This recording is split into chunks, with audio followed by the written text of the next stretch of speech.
Assalamualaikum warahmatullahi wabarakatuh. Bertemu lagi di program iPod Inspirasi Podcast 24. Bersama saya Ustadz Ari, dan hari ini alhamdulillah kita akan mengulik kisah inspirasi dari seorang ibu yang multi talent ya, jadi pengusaha, jadi apalagi berumah tangga, dan bisa mendidik anak-anak jadi seorang hafiz. Oke, alhamdulillah kita akan nanti sharing bersama Ibu Ana Sofianingrum. Oke, selamat sore Bu. Selamat sore. Oke, alhamdulillah, gimana, sehat Bu? Alhamdulillah. Alhamdulillah. Ya, jadi kita akan ngobrol-ngobrol dengan beliau ya. Sebenarnya Ibu asli Surabaya Bu? Kalau saya kan aslinya Ngawi. Oh, asli Ngawi. Tapi suami asli Madura, Pamekasan. Terus ini di Surabaya sudah lama? Saya sendiri sejak 2003 akhir. Itu setelah selesai lulus SMA. Iya, Oh. lulus SMA itu langsung kerja ya, sambil ngelesi anak-anak SD, gitu. TK gitu. Tapi ngelesnya yang cuman ngelesi ngaji Iqra itu. Iya. Ini sambil sekolah juga?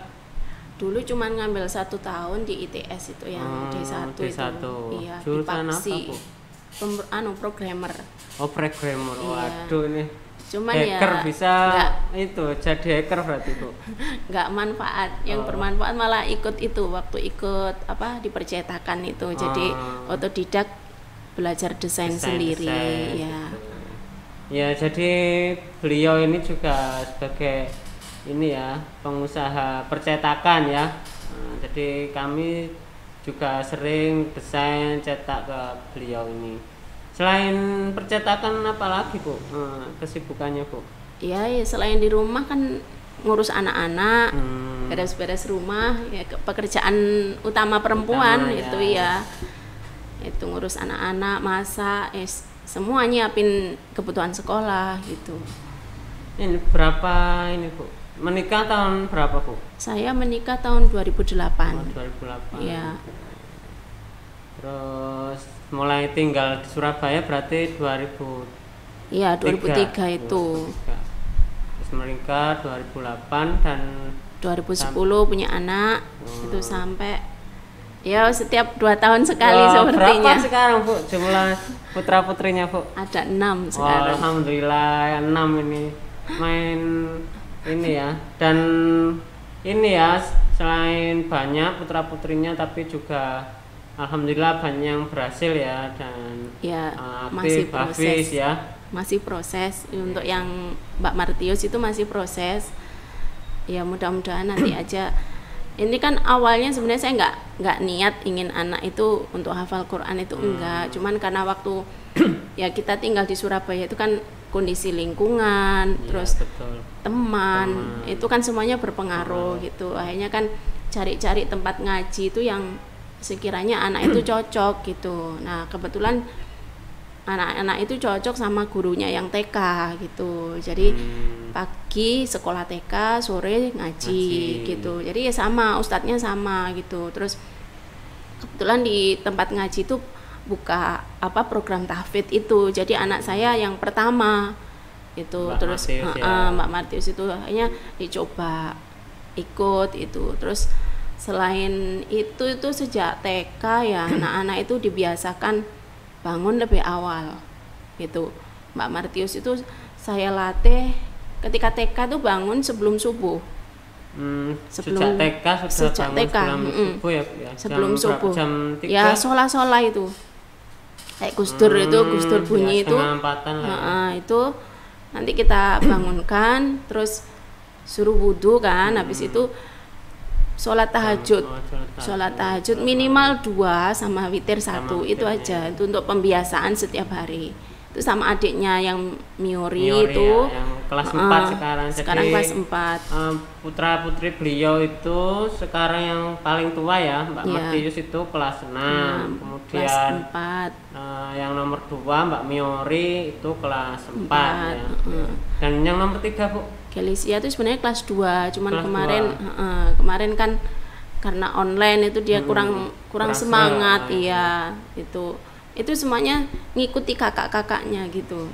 Mbak Miori mulai sejak PAUD itu sudah saya bangunkan pagi. Yang Kelisia itu malah umur 3 tahun itu sudah ikut ke masjid setiap pagi gitu. Jadi akhirnya nurun ke adik-adiknya itu mudah gitu. Jadi nggak ada contoh iya, kakaknya ya. kalau awalnya ya kakaknya itu tiap pagi kita ngasih reward untuk melatih dia biar semangat bangun pagi gitu. Kasih reward itu minimal mainan yang 2000-an itu. Itu kita belikan di pasar, kebetulan kan rumahnya deket pasar, kita belikan itu. Udah suruh milih yang penting 10.000 buat anak 3 gitu. Waktu itu kan Mbak Martius, Miori sama Kelisia gitu. Terus sekarang adik-adiknya sudah nggak pakai reward lagi, ngikuti gitu. Sampai yang paling kecil sekarang itu umur 4 tahun itu kalau pagi sudah bangun berangkat ke belakang sendiri gitu, wudhu, ya udah ngikuti kakak-kakaknya gitu. Ini jam ke masjid. Iya, subuh semuanya ke masjid gitu. Jadi pembiasaan yang kecil-kecil dulu gitu, iya. Tapi ya kalau sholat subuh berjamaah itu ya luar biasa itu Bu, itu enggak kecil lagi itu sudah. Dan sekarang kalau dengar adzan, pokoknya sudah waktunya sholat, aktivitas apapun, anak-anak mesti langsung pergi ke musola atau ke masjid yang cowok-cowok itu. Ya? Iya. Jadi kalau main apa-apa itu dengar adzan berhenti, nggak disuruh, ya paling ingatkan sekali 2 kali, ayo siap-siap gitu. Nanti mereka sudah berangkat sendiri gitu. Terbiasa ya. Iya. Terbiasa. Iya, itu pembiasaan itu aja yang karena kan memang sebagai orang tua kan juga terbatas gitu loh kemampuannya, ya sebisa mungkin diajari yang paling kecil-kecil tapi nanti jadi kebiasaan gitu sampai dewasa mudah-mudahan gitu. Jadi tadi mulai dari Mbak Matius tadi mulai bangun sebelum subuh ya, sholat tahajud, terus sholat subuh jamaah, terus habis sholat itu Bu, habis sholat itu biasanya murojaah. Oh, murojaah. Murojaah kan kalau di tempat ngaji ada tugas mengulang hafalan kayak gitu tuh harus murojaah. Yang nanti paling 15 menit lah itu. Kadang kan kalau lama-lama anak juga bosan. Iya, habis itu nanti belajar gitu. Kalau malam jarang belajar anak-anak. Jadi setelah Isya itu diusahakan nggak ada aktivitas berat lah. Jadi habis makan, nanti kalau pokoknya jam 8 harus sudah tidur. Itu. Jadi pagi itu bisa bangun awal gitu.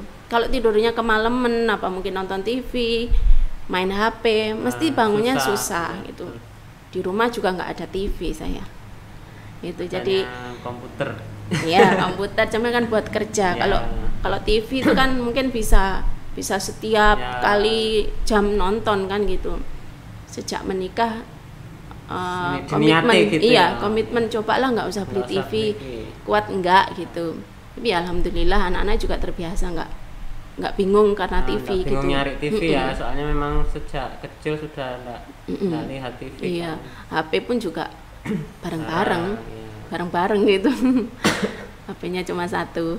Ya, jadi habis subuh murojaah, habis itu belajar habis itu ini siap-siap berangkat sekolah, mandi, sarapan. Jadi kalau murojaahnya sama ayahnya, kadang kalau yang besar kan Mbak Marti sudah terpola ya. Kadang murojaah sendiri, nanti bantu adik-adiknya. Iya, saya di dapur gitu, iya. Itu kalau kakaknya sudah apa ya? Bisa dampingi adik-adik ya. Kan kalau di tempat ngaji itu ada tugas misalnya menambah hafalan. Mengulang hafalan, itu yang terpenting itu mengulang, karena kebanyakan kalau sudah hafal baru itu yang lama hilang. Oh iya, betul. Gitu. Jadi dimaksimalkan itu mengulang lagi, terus. Iya. Mengulang. Nambahnya nggak usah banyak-banyak, paling 3 ayat gitu aja. Oke. Karena sudah di ngajinya juga diminta dampingi gitu tak sama ustadz-ustadzanya. Ya kalau di ngaji itu harus ada apa ya, sinergi antara orang tua itu. Jadi kalau cuman ngaji di tempat ngaji itu nggak cukup bisa, kalau proses untuk hafalan itu. Jadi orang tua juga harus istilahnya di strength gitu, anak itu harus selalu mengingatkan, didampingi gitu. Paling enggak ya 15 menitan itu gitu. Jadi anak biar biar anak itu apa, semangat ngaji, oh aku dikancani wong tua gitu, ada kebanggaan sendiri gitu. Tapi kalau pas lagi repot ya coba murojaah sendiri gitu, di apa ngerti ya, anak-anak ngerti ya. Iya, karena memang ada tugas dari tempat ngaji itu, jadi harus ya dilakukan gitu. Ya, alhamdulillah sekarang sudah masuk kan juz 5 ya, sudah sekarang masuk ke surat An-Nisa itu. An-Nisa itu juz 6 kalau nggak juz itu. Mbak Matius berarti sudah 5 juz ya? Iya, udah 5 juz. Dan ini sahabat 24, jadi Mbak Matius itu alhamdulillah sudah berapa kali Bu dapat beasiswa dari 3 kali ini. 3 kali ya. Jadi yang pertama itu tahun kelas 3 itu kalau nggak salah. Kelas 3. Ya, kelas 3. 3 tahun yang lalu ya. Iya. Itu 3 juz. Ya, 3 juz ya. 3 juz dari Dinas Pendidikan Kota Surabaya. Habis itu kelas 5 ikut 3 juz juga. Ikut 3 juz. Terus nyoba, dan yang terakhir kelas 6 6 ini ya, nyoba yang 5 juz. Terakhir ini 5 juz, alhamdulillah kemarin masuk, lolos ya. iya. Alhamdulillah. Kalau Mbak Miorinya? Kalau Mbak Miori sekarang kan 29. Juz 2 juz ya. 29 sama proses ke juz 1. Berarti gitu. mau 3 atau mau iya, mau ya 3 juz ya. Sama yang juz 30 Iya, itu. juz 30 kan sudah ya. Iya. Terus yang nomor 3 itu Bu? Yang 3 itu dulunya juz 30. Juz 30 ya 29 ada hafal yang beberapa surat aja gitu. Alhamdulillah ya. Itu Iya. ya dibantu, didampingi sama Iya, saya. jenengan, terus apa Mbak Matius. Iya, iya, ya. saling simak gitu. Gitu. Ya kadang kalau juz 29 nanti di murojaah sama-sama gitu kan, semuanya udah hafal gitu, di murojaah bareng-bareng gitu. Kan pokoknya jangan sampai lupa gitu loh. Betul. Iya. Iya, kadang memang ketika lomba atau apa gitu kan banyak kan lupa yang apa juz sebelumnya, karena iya. mungkin memang fokus sama juz yang juz baru. berikutnya Iya. ya. Jadi kalau untuk hafiz ya, kalau pengen hafal itu utama itu lebih banyak mengulang itu, lebih banyak memurojaah itu, diulang-ulang terus tuh sampai ngelontok gitu. Baru nanti nambahnya dikit-dikit aja gitu. Yang penting hafalannya itu nggak lupa gitu loh kan. Terus insya Allah nanti ya cepet juga ya Bu. Iya. Apa untuk juz berikutnya itu Oke, berarti kan pagi mulai sekolah ya sampai sore kan. Sampai sore itu nanti kadang langsung pulang ke tempat ngaji, langsung. Nggak pakai pulang ya. Nggak pakai pulang, iya. Langsung ke tempat ngaji, iya. Sampai apa maghrib. Sampai maghrib. Dulu itu sampai hampir mau isya dulu itu. Terus kan karena pandemi dipotong, jadi sampai maghrib. Waktu nggak ada pandemi itu sampai isya. Itu jadi seharian anak itu di sekolah di ya. Pagi berangkat ke sekolah, nanti pulang jam 2 apa jam setengah 3 itu kan full day sudah dulu. Nanti ke tempat ngaji. Ke tempat ngaji sampai isya gitu. Jadi bawa bekal nasi. Takutnya lapar. Gimana Bu caranya apa memotivasi anak-anak itu kok maksudnya bisa ini ya bertahan gitu kan, dari bangun pagi terus sekolah sampai sore terus ngaji sampai isya, itu gimana? Kan kebanyakan mungkin kan mengeluh capek, betul ya. Ini gimana? Saya bilangnya gini, kalau satu langkah kamu keluar dari rumah ketika menuntut ilmu itu pahalanya berlipat-lipat, saya bilang gitu. Ya mungkin itu saya sering saya sampaikan gitu. Sudah nggak usah banyak mengeluh, ini proses. Kamu calon orang hebat. Saya cuma motivasi gitu aja. Apa untuk menyemangati lah gitu. Kamu keluar dari rumah menuntut ilmu, nanti kan yang pinter kamu, yang beruntung juga kamu, saya bilang gitu. Yes, sebisa saya untuk memotivasi itu. Jadi mungkin apa sekali dua kali anak-anak itu mengeluh, capek gitu. capekmu dihitung jadi pahala, saya gitu kan. Dimotivasi Iya, gitu ya. saya balikkan lagi ke situ gitu. Ya memang selama TK sampai sekarang kan ya luar biasa ya, udah 6 tahun anak itu ngaji kan, rumahnya jauh kan, ke arah ke Jetis itu ngajinya itu ya alhamdulillah anak-anak walaupun hujan itu berangkat. Iya gitu. Ya memang butuh konsisten gitu loh untuk mendapatkan itu gitu.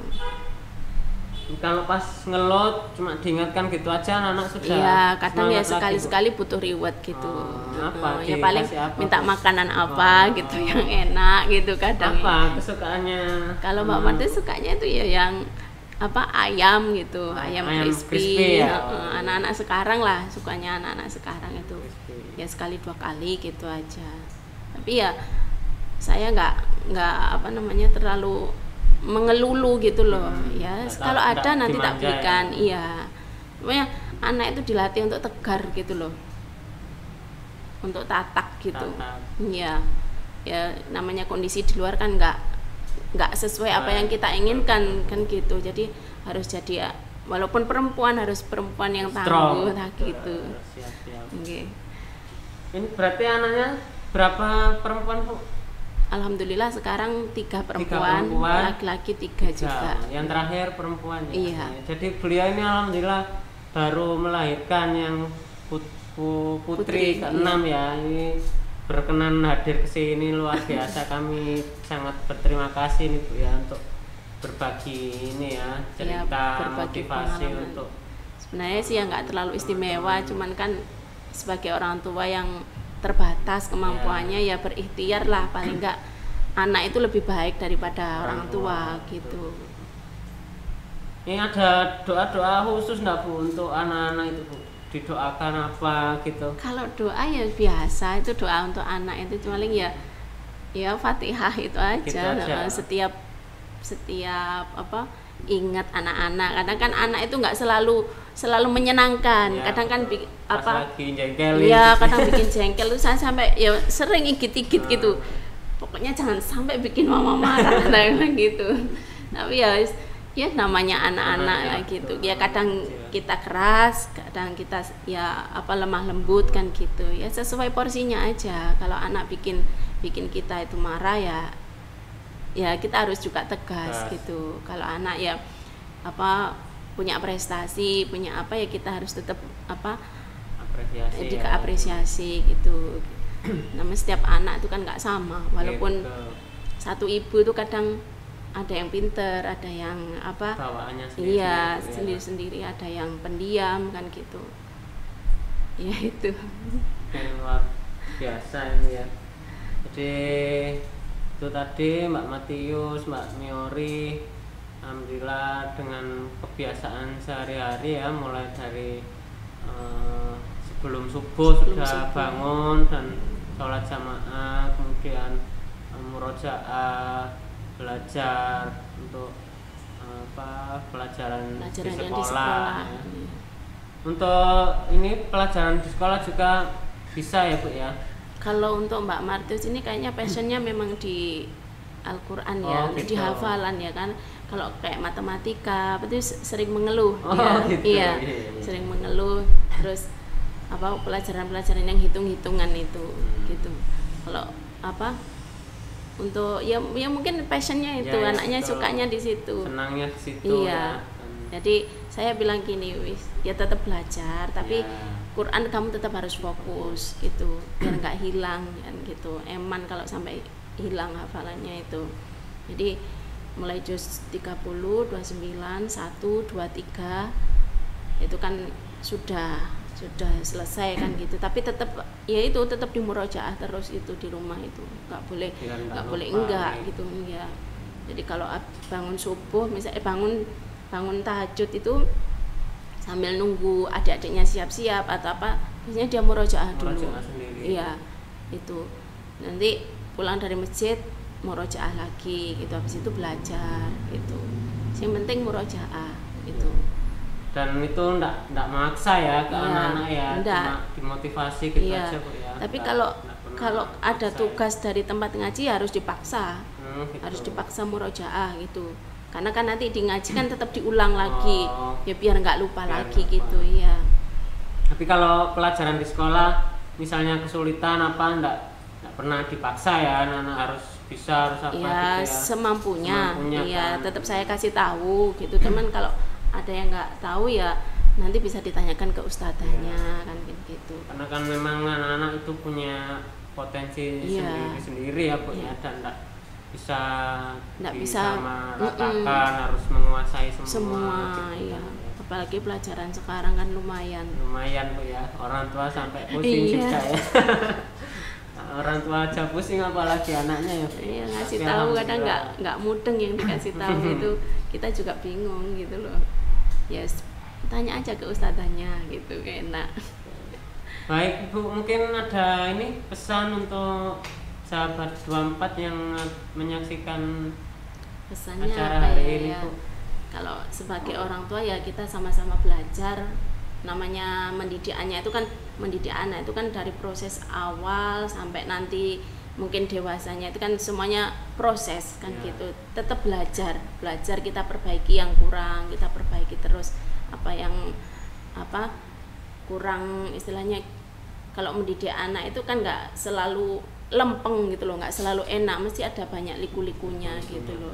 Jadi ya sebagai orang tua ya tetap ya bismillah lah gitu, pokoknya nggak lepas dari doa gitu aja. Oke, baik, terima kasih sahabat 24 yang ada di rumah. Alhamdulillah kita sudah mendengarkan bersama ya bagaimana proses dari Bu Ana dan keluarga dalam mendidik anak-anak sehingga alhamdulillah bisa menjadi hafizah ya, bisa menjadi Masih hafizah proses.